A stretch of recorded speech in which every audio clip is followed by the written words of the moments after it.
Hello दोस्तों, नमस्कार। मैं लाडो गोरखपुरिया, मेरे चैनल में आप सबका स्वागत करती हूं। दोस्तों, आप लोग हमारे चैनल को सब्सक्राइब कर लीजिए। जो लोग सब्सक्राइब नहीं किए हैं, बेल आइकन प्रेस कर लीजिए और आप लोग प्यार सपोर्ट दीजिए और हमारे चैनल को आगे बढ़ाइए।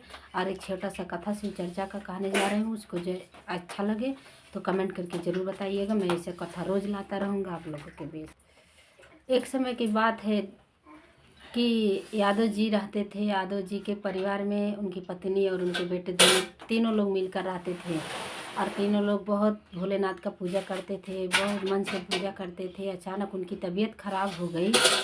यादव जी की तबीयत खराब हो गई। बहुत पैसा लगाएं, इतना भी ज़्यादा लगा दिए कि कर्ज भी हो गए, फिर वो ठीक नहीं हुए। अचानक उनकी मौत भी हो गई। और जब मौत हो गई तो लोग कहने लगे कि अब भगवान की मर्जी जो है वो तो होकर रहती है, अब इसमें कोई नहीं कुछ कह सकता। उनकी मौत होने के बाद उनकी पत्नी इतना कर्ज से लद गई थी। अब लोग कुछ दिन के बाद मांगने आ गए दरवाजे पे कि मेरा पैसा दो। अब इनके पास कोई कमाने वाला था नहीं कि जो उनके कर्ज को भरता करती। इसके कारण वो क्या बोली कि कुछ ज़मीन जायदाद है उनका, वही ज़मीन जायदाद बेच करके उनका कर्जा चुकता कर देती। उनके दिमाग में यही आया और वैसा ही किया और उनकी ज़मीन को बेच करके वो कर्जा भर दिए। उसके बाद उनके पास रहने के लिए कुछ नहीं ज़मीन बचा। एक छोटे से कोने में थोड़ा सा ज़मीन बचा दोस्तों। उस ज़मीन में अपना झोपड़ी डालकर वहीं पर रहने लगी और टाइम से खाना भी नहीं मिलता। जब खाना नहीं मिलता तो कुछ अच्छा नहीं लगा। गांव के लोग भी कुछ नहीं देने लगे कि ये तो इसके पास अब कुछ नहीं है, भिखारी है, कुछ नहीं देने लगे। वो झोपड़ी में रहने लगी और जब झोपड़ी में रहते रहते कुछ समय गुजारा हुआ तो एक दिन वो बेचारी उनकी तबीयत खराब हो गई। कहीं किसी के दरवाजे पर मतलब मांगने नहीं जा पाई और उनके बेटे को जब भूख लगा तो माता जी से बोले कि माता जी हमको बहुत भूख लगी है, आप भी कुछ करिए, हमको कुछ ला कर दीजिए। तो बोली बेटा गांव में तो मिलेगा नहीं, जाना पड़ेगा दूर, कैसे आपको लेकर हम जाऊं, हमारी तबीयत खराब है। तो सोची कि गांव में नहीं जाएंगे, आज जा रहे इस जंगल के रास्ते जाएंगे और जंगल पार करके उस गांव से कुछ मांग कर लाएंगे, अपने बेटे को खिलाएंगे। तो जंगल में जा रही थी और उसी समय भोलेनाथ भौरी लगा रहे थे और भौरी लगा रहे थे तो देखी भौरी लगाते हुए भोलेनाथ जी को, बोली बाबा जी हमको एक भौरी दे दीजिए, अपने बेटे जी को, हमारे बेटे को भूख लगी है और वो खा करके उसका पेट भर जाएगा तो मेरा भी पेट भर जाएगा।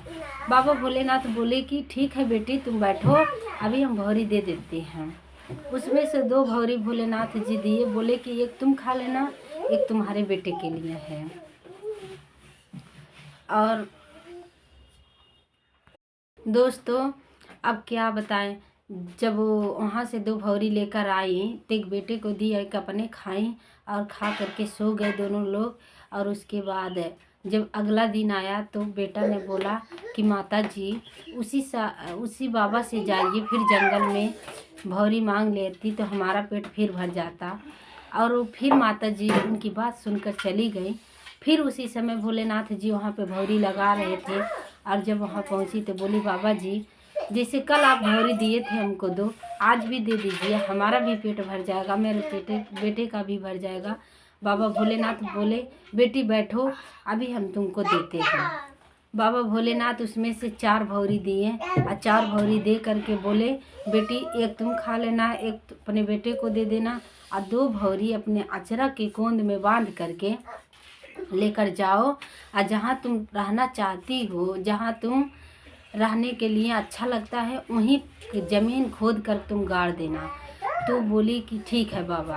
तो उनको वहाँ गांव में पसंद नहीं था, वो उसी रात शहर में निकल गई। किसी अच्छे शहर में जा कर के वो अपना भौरी दोनों बाबा जी का जो दिया था भोलेनाथ का, उस भौरी को ज़मीन में खोद कर गाड़ दी और सो गई।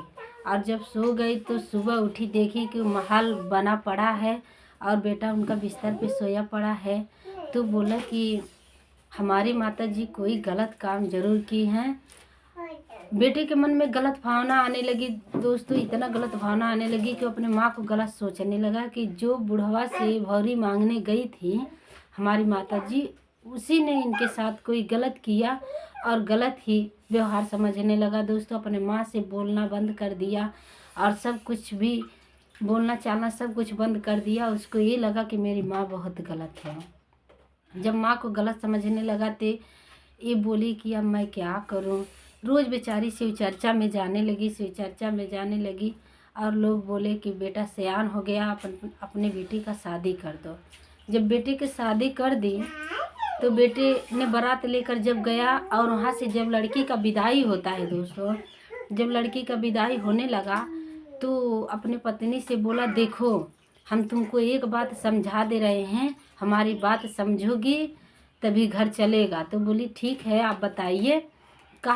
उसने कहा कि देखिए हम आपको बता रहे हैं, हमारे सबका पाँव छूना तुम, मगर मेरे माता जी का पाँव तुम मत रखना।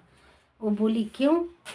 कहा कि मेरा माता जी अच्छी नहीं हैं, वो गलत हैं, हमारी माता जी को कभी पाँव मत लगना, हमारी माता जी हरामी हैं, वो गलत व्यवहार की हैं। ऐसे कहने पर उनकी पतोह मतलब बहू रानी जब घर पे आई तो सासू माँ ने बहुत कदर किया, उसका बहुत कदर किया और कदर करते हुए स्वागत करते हुए उतार दिया, डोली से उतारते घर में ले गए और बहू ने अपने पति के कहने के अनुसार वैसे ही किया। सबके पाँव लगी मगर अपने सासू माँ की पाँव नहीं लगी। जब सासू माँ की पाँव नहीं लगी तो गांव समाज के लोग जुटे थे, इकट्ठे हुए थे, बोले कि देखो फलाना तुम्हारी बहू तुम्हारे पाँव नहीं लगी। तो बोली चलो कोई बात नहीं, ये बेटी है समझ जाएगी, उतना दिमाग नहीं होगा, बुद्धि नहीं होगा, उसको हम समझा लेंगे। वो अपने बात को अनकनी करते हुए गांव वालों को समाज समझा बुझा कर वहाँ से चली गई। और उसके बाद कुछ समय बीतने लगा, वो शिव चर्चा में जाने के लिए जिद करने लगी, बहू हम जा रहे हैं शिव चर्चा में, हमको पैसा दे दो, वहाँ मिश्री लेना है।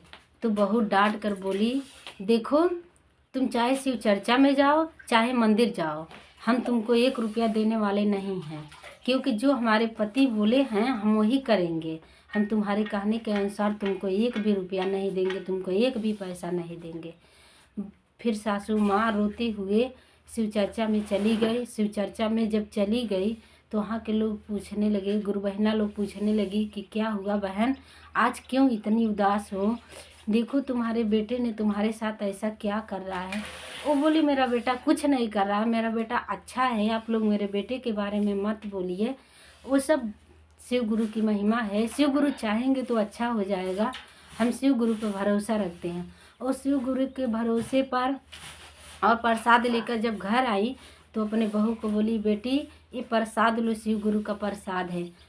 तो बहू डांट कर बोली, मुझे नहीं खाना है तेरा प्रसाद, तू अपना प्रसाद लेकर रख ले, हमको नहीं चाहिए प्रसाद, जो हमारा पति बोले हम वही करेंगे। अब इतनी वचन सुन करके सासू माँ वहाँ से रोती हुई घर छोड़कर चली गई। बोली कि अब दुनिया में भीख मांग कर खाऊंगी मगर इस दरवाजे पर इस बेटा पतोह के पास नहीं आऊँगी। गांव समाज से किसी से नहीं कुछ बोली और अचानक गांव छोड़कर चली गई। जब गांव छोड़कर चली गई दोस्तों तो उसके बाद हुआ क्या, उनके बेटे पतोह के जो महल के सुख उनको मिला था, अचानक में उनके घर में इतनी गरीबी आ गई कि वो समझ नहीं पाए कि क्या हो गया। अचानक सपने में भोलेनाथ आए और बोले, तुमने अपराध किया है, तुमको दंड मिलेगा, तुम अपने माता जी को गलत ठहराए हो, जाओ उससे माफ़ी मांगो। तब ये दोनों सोचने लगे कि अब वो मिलेंगी कहाँ, जो मिलेंगी तो हम उनसे माफ़ी मांग लें।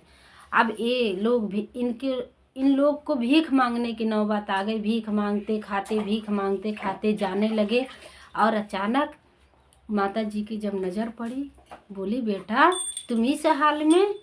हाँ माता जी, तुम्हारे जाने के बाद मेरा ये हाल हो गया, माता जी मुझे माफ़ कर दो, मुझसे बहुत भूल हुई है, माता जी मुझसे गलती हो गई, मुझे क्षमा कर दो, मैं नहीं जाना, मैं तुम्हें गलत समझा, माता जी हमको पैर पकड़कर माता जी को दोनों लोग रोने लगे। अब बेचारी को दया आ गया और बोली कि हमसे मत माफ़ी मांगो, उसी बाबा भोलेनाथ से माफ़ी मांगो। जैसे वो सबका कल्याण करते हैं वैसे तुम लोग का भी कल्याण करेंगे और जो कथा सुन रहे हैं उनका भी कल्याण करेंगे। शिव चर्चा में रोज़ जाइए, शिव चर्चा का अपमान नहीं करना चाहिए। शिव चर्चा का थोड़ा भी प्रसाद मिले तो उसे सुखी पूर्वक खा लेना चाहिए और किसी के यहाँ भेदभाव नहीं करना चाहिए। शिव चर्चा में जाने से मन को शांति मिलती है और दिल को सुकून मिलती है। दोस्तों आज के लिए इतना ही। ऐसे नए नए कथा लेकर आता रहूँगा आप लोग लाडो गोरखपुरिया चैनल में। आप सबका स्वागत है, स्वागत करती रहूँगी और आप सपोर्ट करते रहिएगा। नमस्ते, प्रणाम।